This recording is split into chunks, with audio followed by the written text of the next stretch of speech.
Jeudi dernier, à New York, le président américain Barack Obama a déposé une gerbe à Ground Zero, un geste qui marque la fin de 10 années de traque du chef d'Al-Qaïda, Oussama Ben Laden, l'investigateur de l'attentat du 11 septembre 2001.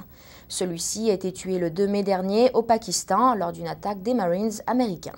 Voyons les images de notre correspondant NTD à New York. 3 jours après que les forces spéciales de la marine américaine aient abattu le chef d'Al-Qaïda, Oussama Ben Laden, à l'intérieur de sa retraite d'Abbottabad au Pakistan, le président américain Barack Obama a visité Ground Zero à New York, le site de l'attentat du 11 septembre 2001.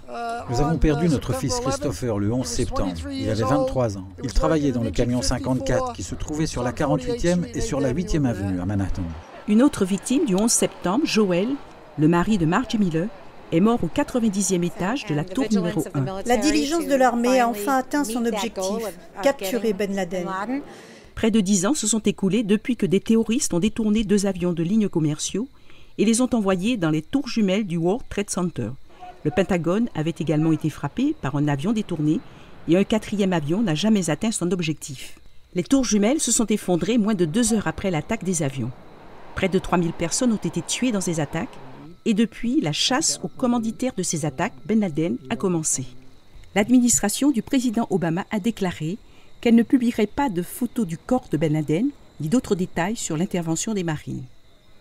Ceux-ci ont affirmé qu'après des échanges de coups de feu avec les gardes à l'extérieur de sa maison, Ben Laden a été tué dans sa chambre.